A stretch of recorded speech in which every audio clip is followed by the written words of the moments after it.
Practice set को शुरुआत करते हैं और आज का पहला क्वेश्चन आप सभी की स्क्रीन पर रहेगा। तो दोस्तों यहाँ पर फिर से 2 सेट हम लोग करेंगे और 40 क्वेश्चन होंगे। कमेंट बॉक्स में जरूर बताएंगे कि आपको 40 क्वेश्चनों में कितने सही हो। पहला क्वेश्चन आप सभी की स्क्रीन पर ये रहा है, निम्नलिखित में से कौन सा शब्द नैसर्गिक शब्द का पर्यायवाची शब्द नहीं है। नैसर्गिक शब्द का पर्यायवाची नहीं है, आप सभी को बताना है। ठीक है, तो पर्यायवाची नैसर्गिक क्या होता क्या है? देखो, नैसर्गिक की अगर बात करें तो नैसर्गिक मतलब होता है जो प्रकृति से संबंधित हो। ठीक है, जो प्रकृति से नहीं, सॉरी, नैसर्गिक क्या होता है? नैसर्गिक अगर मैं बात करूँ स्वाभाविक बिल्कुल है इसका पर्यायवाची। प्राकृतिक भी है। नैसर्गिक मतलब प्राकृतिक ही होता है, जो मतलब प्रकृति से है। स्वाभाविक अपने आप बना, प्राकृतिक, ये दोनों पर्यायवाची हैं इसके। अगर मैं नष्ट की बात करता हूँ तो भैया कुदरती, क्या कुदरत ने बनाया तो ये भी पर्यायवाची है, लेकिन बनावटी इसका पर्यायवाची नहीं है। तो सी राइट आंसर हो जाए, बनावटी इसका विलोम हो जाए। क्लियर आप सभी को? आइए अगले क्वेश्चन पर देखते हैं। तेरा गौण का विलोम क्या होगा? गौण का विलोम क्या है? क्वेश्चन नंबर आपका 62 नंबर, मतलब आप दूसरा क्वेश्चन समझ सकते हैं कि गौण का शब्द का विलोम क्या होगा। तो आपको याद रखना है गौण का होगा मुख्य, मतलब ये बात कहते हैं मुख्य बात है, ये कहते हैं गौण बात है, यानी कि बहुविकल्पी कहते हैं विकल्प में आप कह सकते हैं। ठीक है, तो राइट आंसर क्या है? ऑप्शन नंबर डी होगा। अगले क्वेश्चन पर चलते हैं। क्वेश्चन नंबर 63 को ध्यान से पढ़िएगा। क्या निम्नलिखित में से शुद्ध वर्तनी आप सभी को बतानी कौन सी वर्तनी दृष्टि शुद्ध है? नौसर, राक्षसी, निरीक्षण, विश्रांति। बहुत इंपॉर्टेंट क्वेश्चन है, आप सभी को पता होगा उम्मीद है। तो राइट आंसर क्या होगा? विश्रांति। राक्षसी, आपको राक्षस कैसे लिखा है? निरीक्षण आपको पता होगा। नौसर, ये तो सब मतलब बहुत नॉर्मल है। तो राइट आंसर क्या होगा? डी होगा। ठीक है, आओ अगले पर चलते हैं। क्वेश्चन करना कासरी, महिषी, सौरभी, लुपासा सब निम्नलिखित में से किसके पर्यायवाची? Very important question. यमुना है, भैंस है, मछली है, गाय है। Very important question. चौथा का राइट आंसर विकल्प तो डी होगा, बिल्कुल सॉरी, बी भैंस के हैं। लुपासा, सौरभी, महिषी, कासरी ये सब भैंस के पर्यायवाची हैं। बी राइट आंसर होगा। अगले पर चलते हैं। अगला क्वेश्चन कह रहा है इनमें से शुद्ध वाक्य बताना है, कौन सा होगा शुद्ध वाक्य? वह सारी रात भर पढ़ता रहा। ये देखो, सारी भी लाया, रात भर भी आया, तो ये गलत है। वह सारी रात पढ़ता रहा, वह रात ही रात पढ़ता रहा, गलत है दोस्तों। पढ़ता रहा वह रात भर, गलत है। राइट आंसर क्या होगा? बी होगा। वह सारी रात पढ़ता रहा। ठीक है, तो बी इस क्वेश्चन का राइट आंसर है। क्वेश्चन नंबर 66 देखिए। रेगिस्तान भरने के लिए उपयुक्त विकल्प आपको बताना है। गुरुजी मेरा डेश स्वीकार करें। गुरुजी मेरा डेश स्वीकार करें। 66 का राइट आंसर क्या होगा? आप सभी को बताना है। गुरुजी मेरा अभिवादन, अभिवादन राइट आंसर होगा। क्या होगा? अभिवादन। गुरुजी मेरा अभिवादन स्वीकार करें। क्या होगा? सी राइट आंसर होगा। गुरुजी मेरा अभिवादन शब्द जो होगा, अभिवादन मेरा स्वीकार करें। अभिवादन बिल्कुल करेक्ट आंसर होगा, सी है। ठीक है, आइए दोस्तों मैं आपको बता दूं, आप कहीं भी बड़े यूट्यूब चैनल पर कहीं भी पढ़ रहे होंगे तो आपको यही इतने ही क्वेश्चन वो आपको 1-1.5 घंटे में करवाएंगे 20 क्वेश्चन, लेकिन मैं वही 20 क्वेश्चन आपको मात्र 10-11 मिनट में करवा देता हूं और बाकी 2 सेट हम करते हैं। आइए, क्या निम्नलिखित में से किस अशुद्ध शब्द को बताना है? प्रतिद्वंद, प्रगति, प्रौढ़, प्रफुल्ल। तो इनमें से कौन सा अशुद्ध है? तो आपको पढ़ने से लग रहा होगा प्रतिद्वंद जो है आपका ये गलत लिखा हुआ, ये द्वंद्व होगा और प्रति में छुट्टी की पाई लगेगी। ठीक है, तो राइट आंसर ए बनेगा। क्लियर आप सभी को? उम्मीद है समझ गए होंगे। ऐसा क्वेश्चन कभी भी आए तो गलत नहीं करेंगे। आइए अगले पर चलते हैं। पूर्व और उत्तर के बीच की दिशा को क्या कहा जाता है? ये क्वेश्चन कई बार एग्जाम में आता है। पूर्व और उत्तर के बीच की दिशा को क्या कहा जाता है? वेरी इंपॉर्टेंट क्वेश्चन है। तो 68 का राइट आंसर क्या होगा? विकल्प उत्तर भी होगा, यानी निशान कहा जाता है। याद रखें, पूर्व और उत्तर, यानी कि अगर मैं बात करता हूं तो इस वाली दिशा की बात की गई, इस वाली दिशा की, तो इसे निशान कहा जाता है। अगले क्वेश्चन पर चलेंगे। 69 सही वर्तनी आप सभी को बताना है कौन सी है? तो स्थाई बिल्कुल गलत लिखा है। स्थाई इस प्रकार लिखा जाता है। ठीक है, स्थाई लिखा जाता है। हृदयग्राही, सरस्वरदोषी या ऋतुचर्या। तो 69 का राइट आंसर क्या होगा? बिल्कुल से ऑप्शन नंबर ए होगा। ठीक है, ये आपकी सही लिखी गई, ऑप्शन नंबर ए हृदयग्राही होगा। क्वेश्चन 70 का देखें। शुद्ध वाक्य आपको बताना है कौन सा है? असम की दानादार चाय प्रसिद्ध है। असम की दानादार चाय प्रसिद्ध है। आगामी दुर्घटना कहकर नहीं जाती है। आगामी दुर्घटना कहकर नहीं जाती है। अब महंगाई बहुत बढ़ गई है। कृपया आप मेरे लिए क्षमा दें। मेरे लिए क्षमा दें। इनमें से आपको क्या बताना है? शुद्ध वाक्य बताना है। तो राइट आंसर क्या होगा? बिल्कुल सही, सी होगा। सी कह रहा असम की दानादार चाय प्रसिद्ध। असम की चाय दानादार नहीं, असम की दानादार चाय, दानादार नहीं होता, दानेदार होता है, दानेदार। ठीक है, आगामी दुर्घटना कहकर नहीं जाती है, नहीं होगा, कहकर नहीं आती है। आगामी मतलब आने वाली। ठीक है, अब महंगाई बहुत बढ़ गई है, बिल्कुल शुद्ध है। कृपया आप मेरे के लिए क्षमा करें, नहीं मुझे क्षमा करें, कृपया आप मुझे क्षमा करें, ये होगा। तो राइट आंसर क्या होगा? सी शुद्ध है। ठीक है, आइए अगले पर चलते हैं। क्वेश्चन नंबर आपका क्या होगा? पैसे से मनुष्य की जीवन जीने की इच्छा बलवती होती है। तो जो जीवन जीने की इच्छा है, इसको आप प्रतिस्थापित करके कौन सा शब्द लगा सकते हैं जिससे वाक्य दोस्तों आपका शुद्ध बना रहे? तो बताएंगे राइट आंसर क्या होगा दोस्तों? तो 71 का राइट आंसर विकल्प तो ए होगा, बिल्कुल सही, यानी कि क्या होगा? जिजीविषा। जीने की इच्छा क्या होती है? जिजीविषा होगी, ए राइट आंसर होगा। अगले क्वेश्चन पर चलते हैं। क्वेश्चन नंबर 72 देखें। किसी ऐतिहासिक पौराणिक या आकस्मिक घटना का वर्णन डेश निबंध कहलाता है। तो किसी ऐतिहासिक पौराणिक या आकस्मिक घटना का वर्णन क्या होता है? तो बिल्कुल सही ऑप्शन नंबर डी होगा, विवरणात्मक। विवरणात्मक वर्णन कहलाता है, ऑप्शन नंबर डी के साथ जाएंगे। क्वेश्चन अगला देखेंगे 73, दिए गए शब्दों में निरुजता का विलोम क्या होगा? क्वेश्चन नंबर 73 का राइट आंसर क्या होगा? निरुजता का रुग्णा होगा, रुग्णता, रुग्णता, ऑप्शन नंबर ए के साथ जाएंगे। निरुजता का विलोम रुग्णता होगा। क्लियर आप सभी को? उम्मीद है समझ गए होंगे। आइए अगले क्वेश्चन पर चलते हैं। ये रहेगा दोस्तों आपका अगला क्वेश्चन, क्वेश्चन नंबर 74 बताएंगे। इसमें आपको प्रतिस्थापन वाला दिया गया है। कह रहा है जंगल में प्रातः काल के लिए बहुत सुहावना दृश्य होता है। तो आपको बताना है, इसको हटाकर आप क्या लगा सकते हैं जिससे आपका वाक्य शुद्ध हो जाए। जंगल में प्रातः काल के समय बहुत सुहावना दृश्य होता है, ये होगा प्रातः काल। और पहली बात, प्रातः काल जब लग गया, काल लग गया तो आपको समय की जरूरत यहाँ पर नहीं पड़ेगी। तो 74 का राइट आंसर, सॉरी काल लग गया तो समय की जो, एक मिनट यार, के समय, हाँ के समय होगा, प्रातः काल के समय, प्रातः काल के समय सुहावना दृश्य होता है। हाँ लगा सकते हैं, क्योंकि और भी अगर इसके अलावा और भी आपको मिल रही है, वैसे प्रातः काल जब लग गया तो समय की जरूरत नहीं है। प्रातः काल सुहावना दृश्य होता है, ये सही होता है, प्रातः काल सुहावना दृश्य होता है। ठीक है, तो समय की जरूरत नहीं, लेकिन ऑप्शन के अनुसार आप ऑप्शन नंबर डी ही चुनेंगे। कह रहा आप सभी को। आइए अगले क्वेश्चन पर चलते हैं। ये देखिए, कह रहा जो समुद्र में डैश लगाएगा वही मोती पाएगा। तो क्या होगा? समुद्र में उड़ान थोड़ी भाई बढ़ी जाएगी, या ना ही तंबू लगाया जाएगा और ना ही नाव समुद्र के अंदर। तो क्या समुद्र में जो गोता लगाएगा वही मोती पाएगा। 75 का राइट आंसर विकल्प तो डी होगा। क्लियर आप सभी को? उम्मीद है समझ रहे होंगे। आइए अगले क्वेश्चन पर दोस्तों चलता हूं। अगला क्वेश्चन आप सभी की स्क्रीन पर ये रहा। ये आपको दिए गए गद्यांश, इसको ध्यान से पढ़िए, ये थोड़ा जटिल गद्यांश है। और मैं आपको बता दूं यूपी SSC के एग्जाम में ये क्वेश्चन गद्यांश पूछा गया है, लेकिन हाँ टफ है, तो आप इसको बेहतरीन से पढ़ेंगे तभी आप समझ पाएंगे। क्या शिक्षा को वैज्ञानिक और प्राविधिक मूलाधार देकर हमने जहां भौतिक परिवेश को पूर्णतः परिवर्तित कर दिया है और जीवन को अप्रत्याशित गतिशीलता दे दी है, वहां साहित्य, कला, धर्म और दर्शन को अपनी चेतना से बहिष्कृत कर मानव विकास को एकांगी बना दिया है। पिछली शताब्दी में विकास के सूत्र प्रकृति के हाथों से निकलकर मनुष्य के हाथों में पहुंच गए हैं, विज्ञान के हाथ में पहुंच गए हैं, मनुष्य के हाथ में पहुंच गए, विज्ञान के हाथ में पहुंच गए। और इस बंद गली में पहुंचने का अर्थ मानव जाति का नाश भी हो सकता है। इसलिए नैतिक और आध्यात्मिक मूल्यों को एक साथ विकसित करने के लिए आवश्यकता है, जिससे विज्ञान हमारे लिए भस्मासुर का हाथ ना बन जाए। व्यक्ति की क्षुद्रता यदि राष्ट्र की क्षुद्रता बन जाती है तो विज्ञान भस्मासुर बन जाता है। क्लियर आप सभी को? बिल्कुल। अब करा इस सत्य को प्रत्येक क्षण सामने रखकर ही अणु विस्फोट को मानव प्रेम और लोकहित की मर्यादा दे सकेंगे। अपरिसीम भौतिक शक्तियों का स्वामी मानव आज अपने व्यक्तित्व के प्रति आस्थावान नहीं है और प्रत्येक क्षण अपने अस्तित्व के संबंध में शंकाग्रस्त। ये आपका वाक्यांश था। अब मैं क्वेश्चन आपको बताऊंगा, आप क्वेश्चन को समझिए और फिर आंसर दीजिए। ठीक है, थोड़ा जटिल क्वेश्चन है, आइए समझ लेते हैं। क्या आज के मानव अपने व्यक्तित्व और अस्तित्व के प्रति इसलिए शंकालु है, क्यों भाई शंकालु है? तो इसको समझना है क्यों शंकालु है। क्योंकि मानव ईश्वर के प्रति आस्था नहीं है, वह सीमित भौतिक शक्तियों का स्वामी है, वह विज्ञान के विध्वंसक शक्तियों में भयभीत है। इसलिए राइट आंसर विकल्प उत्तर क्या होगा? सी होगा। समझे? थोड़ा जटिल गद्यांश से मैं आपको बता दूं, थोड़ा जटिल है, अगर आप समझेंगे तभी हो पाएगा। अगले पर देखिए, ये लीजिए, हमारी विज्ञान आधारित शिक्षा की सर्वाधिक महत्वपूर्ण देन है। क्या होगा भाई?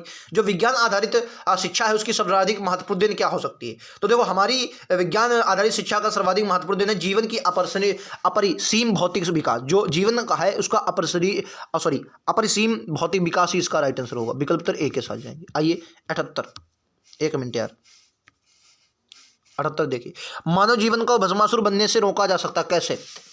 मानव जीवन को भस्मासुर बनने से कैसे रोका जा सकता है? ये कैसे लिखा हो? कैसे रोका जा सकता है, कैसे रोका जा सकता है। ठीक है, तो कैसा रोका जा सकता है? तो क्या बोलेंगे भाई साहब? नैतिक आध्यात्मिक मूल्यों को विकसित करें। जो नैतिक और आध्यात्मिक मूल्य है उन्हें आप विकसित करके इन्हें रोक सकते हैं। ठीक है, 79, मनुष्य आधुनिक मानव विकास को सर्वांगीण नहीं कहा जा सकता क्योंकि? आधुनिक मानव विकास को सर्वांगीण नहीं कहा जा सकता क्योंकि? तो 79 का राइट आंसर विकल्प उत्तर सी होगा। क्या होगा? साहित्य, धर्म, कला और आदि मानव की चेतना से निर्वासित है। ऑप्शन नंबर सी के साथ जाएंगे। ठीक है, आइए अगले क्वेश्चन, आज का लास्ट क्वेश्चन, मतलब इस सेट का दूसरा सेट है, आपको जाना नहीं भाई। अणु विस्फोटक को मानवतावादी की मर्यादा देना तभी संभव है जब व्यक्ति की क्षुद्रता को राष्ट्र की क्षुद्रता न बनने दिया जाए। ये आपका ऑप्शन नंबर ए होगा। थोड़ा जल्दी गद्यांश था और मुझे लगता है इस सेट में आपका थोड़ा स्कोर नीचे रहा होगा, लेकिन आपको बिल्कुल घबराना नहीं है। अगला सेट है, इसको देखिए और अलग अलग स्कोर बताइएगा किस सेट में आपको कितना रहा। इसमें गद्यांश थोड़ा बढ़िया है और हल्का है। क्वेश्चन ये प्रैक्टिस नंबर 7 है। तो बताएंगे इसमें क्या है। निम्नलिखित में से कौन सा तालाब का पर्यायवाची शब्द है। दूसरा प्रैक्टिस सेट आपका शुरुआत हो चुका है और तालाब का पर्यायवाची पहले बता। पुष्कर, पुंज, प्रमदा, फसाद। राइट आंसर क्या होगा आप सभी को बताना है। इंपॉर्टेंट है ये भी भाई, इंपॉर्टेंट है भाई, मैं फिर से बता दे रहा हूँ, इंपॉर्टेंट है सेट। तो क्या बोलेंगे, बिल्कुल सही। जितने लोग भैया 61 का ऑप्शन नंबर ए दे रहे हैं, बिल्कुल मुझे लगता है उनका सही है। ठीक है, तो बिल्कुल सही होगा ऑप्शन नंबर ए। क्या होगा, पुष्कर हो। ठीक है, तालाब का जो पर्यायवाची हो जाएगा पुष्कर हो जाएगा। अगले पर चलते हैं, ये लीजिए। दिए गए शब्दों में से किसकी वर्तनी शुद्ध है। संक्रांतायन, संक्रांतायन, संक्रीकृतिन, अरे संक्रांतायन बताना है यार कैसे लिखा जाएगा, मेन बात ये है। तो ऑप्शन नंबर बी बिल्कुल सही है आपका। ठीक है, ऑप्शन नंबर बी बिल्कुल सही। क्लियर आप सभी को, उम्मीद है समझ में आ रहा होगा। ठीक है, आओ अगले पर चले। Question number 63। निम्नलिखित में से आदर्श शब्द का विलोम क्या होगा। आदर्श, आदर्श का गया, वेरी इंपॉर्टेंट क्वेश्चन। आदर्श क्या होता है। आदर्श का विलोम यथार्थ होगा। क्या होगा, यथार्थ। आदर्श का विलोम क्या होगा, यथार्थ होगा। ऑप्शन नंबर सी के साथ जाएंगे। आदर्श का विलोम क्या होगा, यथार्थ होगा। क्लियर है आप सभी को, उम्मीद है समझ में भी आएगा, यथार्थ होगा। अगला देखिए क्वेश्चन नंबर 64।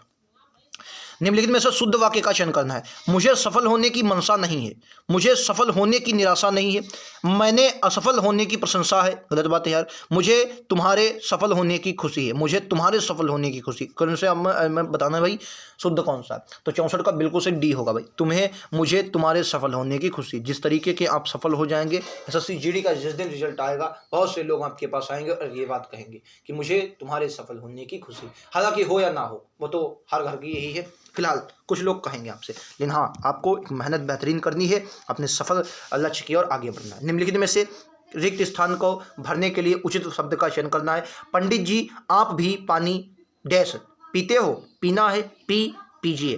तो क्या होगा, पंडित जी आप भी पानी पीजिए। राइट आंसर क्या होगा भाई, बी होगा। क्लियर है कि ना, समझ गया कि ना। आइए भाई अगले पर चलते हैं, ये लीजिए क्वेश्चन नंबर 66। कह रहा आकाश भेदना और देश फोड़ना सबके बस में नहीं होता।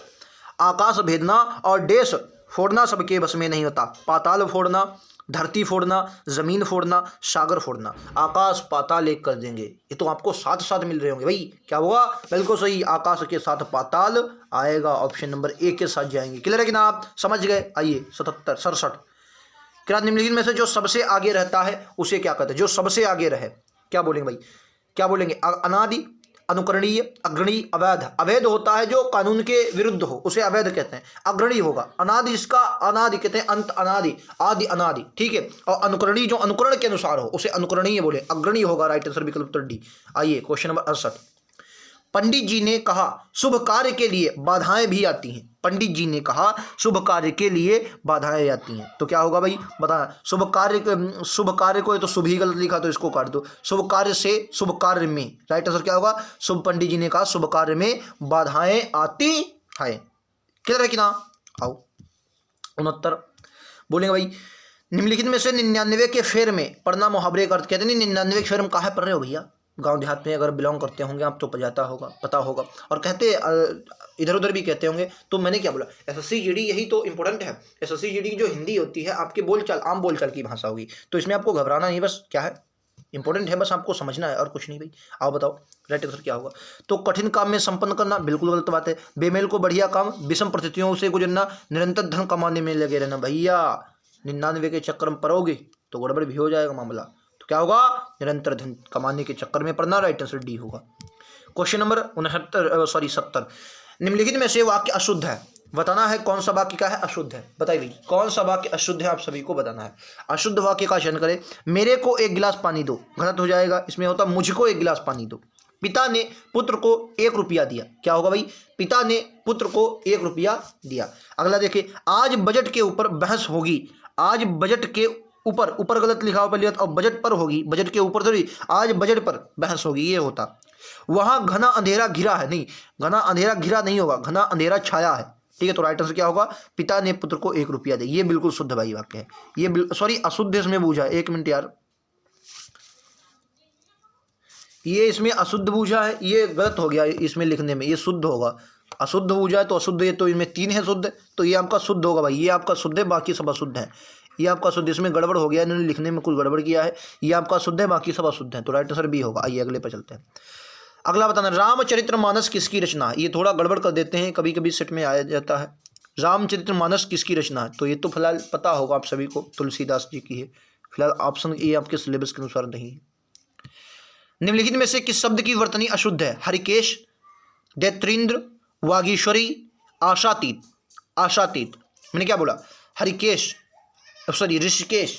तो राइट आंसर क्या होगा? बिल्कुल सही ऑप्शन नंबर डी जो है, आशातीत को छोड़कर सभी शब्दों की वर्तनी सही है। आशातीत जो होता है वो आशातीत नहीं होता, आशातीत नहीं होता, आशातीत होता है। कैसे लिखा जाएगा भाई? आशातीत, आशा ये सही है, आशातीत। ठीक है, तो ये आपका गलत है। राइट आंसर क्या होगा? डी होगा। उसने पूछा है अशुद्ध वर्तनी। बाकी ऋषिकेश वगैरह, सॉरी ऋषिकेश हाँ है, वागीश्वरी है, दैत्रेंद्र है, ये सब सही है। आइए 73, क्या जल्दी करो नल में पानी भर लो, नल में पानी भरो, जल्दी करो नल में पानी भर लो। प्रतिस्थापन वाला 1 से 1.5 दो क्वेश्चन लगभग आपके एग्जाम में आते हैं। जल्दी करो नल में पानी भर लो, नल में नहीं भाई, नल से। क्या होगा? नल से पानी भर लो। जल्दी करो नल से पानी भर लो, जल्दी करो नल से पानी भर लो। तो राइट आंसर क्या होगा? डी होगा। क्लियर आप सभी को? आइए क्वेश्चन नंबर 74, निम्नलिखित में से व्याकरणिक दृष्टि से शुद्ध वाक्य बताना है कौन सा है? शुद्ध वाक्य बताना है कौन सा है? ठीक है, तो करा वे अनेक विषय के ज्ञाता थे, अनेक विषय के ज्ञाता थे। शुद्ध बताना है भाई, शुद्ध। तो कौन सा इसमें शुद्ध होगा? इस समय 4 बजे हैं, सब लोग अपना राय दें, अपनी अपनी होगा, सब लोग होगा तो अपनी अपनी यहाँ पर आएगा। आंसू से मेरा रुमाल भीग गया, आंसू से नहीं, आंसुओं से, आंसुओं से मेरा रुमाल भीग गया। ठीक है, तो ये होगा इस समय 4 बजे, ये बिल्कुल शुद्ध है। इस समय 4 बजे हैं। ठीक है, ऑप्शन नंबर बी होगा। क्वेश्चन 75, मखमली जूते मारना, मखमली जूते मारना, मीठी बातों को से लज्जित करना, मखमली जूते मारना वही होगा। या करा व्यंग करना, धनी व्यक्ति को प्रताड़ित करना, धनी को नहीं, अपमानित नहीं, मीठी बातों से लज्जित करना। जो मीठी बातों से लज्जित करेगा, मीठी बातों से लज्जित करना, उसे कहते हैं मखमली जूता मारना। ऑप्शन नंबर ए के साथ जाएंगे। आओ भाई अगला क्वेश्चन नंबर 76, बिना पलक झपकाए। ये आपको मैंने कल क्वेश्चन भी पूछा था आपसे, कल या परसों वाले जो वीडियो में मैंने लिया था उसमें आपको ये पूछा था बिना पलक झपकाए क्या होगा? तो क्या लेंगे? निर्निमेष बोला। इसे क्या बोला जाता है दोस्तों? बिल्कुल सही, इसे निर्निमेष बोला जाता है, निर्निमेष। ऑप्शन नंबर सी होगा, निर्निमेष, ऑप्शन सी। अब ये गद्यांश है, हालांकि सरल है, तो इसको पढ़ते रहिए, आप लगा देंगे। करा एक रमेश को एक दिन एक कुल्हाड़ी मिल गई। ठीक है, वह उसे लेकर बाहर निकला। सामने एक नीम का पेड़ था। रमेश ने उस पेड़ को जैसे ही काटने लगा, वह कहीं से आवाज आई। कौन से पेड़ को? भाई नीम के। कौन से पेड़ को? तो क्या कहें, नीम के पेड़ को काटने लगा और कहीं से आवाज आई। उसे आश्चर्य हुआ कि आसपास तो कोई भी नहीं था, तो उसे लगा कि नीम का पेड़ उससे कुछ कहना चाह रहा है। रमेश ने ध्यान से सुनने लगा। पेड़ ने कहा, तुम मुझे क्यों काट रहे हो? क्या तुम नहीं जानते कि मैं पेड़ हूँ? मैं, एक मिनट यार, क्या था? क्या तुम नहीं जानते कि मैं कितने काम का पेड़ हूँ? मेरी पत्तियों को देखो, ये इतनी घनी है कि सूर्य की किरणें धरती तक नहीं पहुँच पाती हैं, और मेरी छाया में मनुष्य, पशु आदि विश्राम करते हैं। इतना ही नहीं, मेरी पत्तियां हवा को भी शुद्ध करती हैं। मेरे फूल और फल भी बहुत काम आते हैं, इन्हें खाने से पेट की बीमारियां दूर होती हैं। तो रमेश कुल्हाड़ी से देश के पेड़ को काटने लगा। तो भैया नारियल के नहीं भाई, इसे पेड़ों की बात ही नहीं आई। कौन से? नीम के पेड़ को काटने लगा।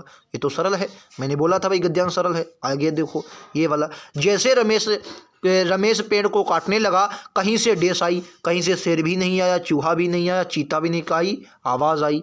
और अगर इनमें से कोई होता तो आया होता, लेकिन आई है तो क्या आएगी? आवाज़ आएगी। अगला देख लिए भाई, क्या नीम के डेस से साबुन बनाते हैं। नीम के फल से साबुन तो बनेगा नहीं, ये भी गलत बात है। तो जाहिर सी बात है, नीम के तेल से साबुन बनते हैं। ऑप्शन नंबर क्या होगा? नीम के तेल से साबुन बनाते हैं। ऑप्शन नंबर बी के साथ जाएंगे। क्लियर है कि ना? समझ गए? आओ, नीम की जड़ को उबाल कर पीने से नीम की जड़ को उबालकर पीने से बुखार आता है। भाई बुखार आबों का है, बुखार दूर जाता है, हाथ कांपता है, सर दर्द दूर हो जाता है। तो क्या बोलेंगे? अगर नीम की भैया जो जड़ होती है इसे उबाल कर पियोगे तो बुखार दूर हो जाएगा। अब आपको कुछ इधर उधर का ज्ञान भी मिल गया है। तो ये थे आज के भाई 40 क्वेश्चन, क्योंकि 20 उस सेट के और 20 इस सेट के, लगातार 2-2 सेट करवा रहा हूँ। ज़रूरत है आप सभी को जुड़ने की, अपनी तैयारी को बेहतरीन करने की और सुनिश्चित करने की। ठीक है, तो मिलते हैं, आज के लिए इतना ही। थैंक यू दोस्तों, जय हिंद, जय भारत।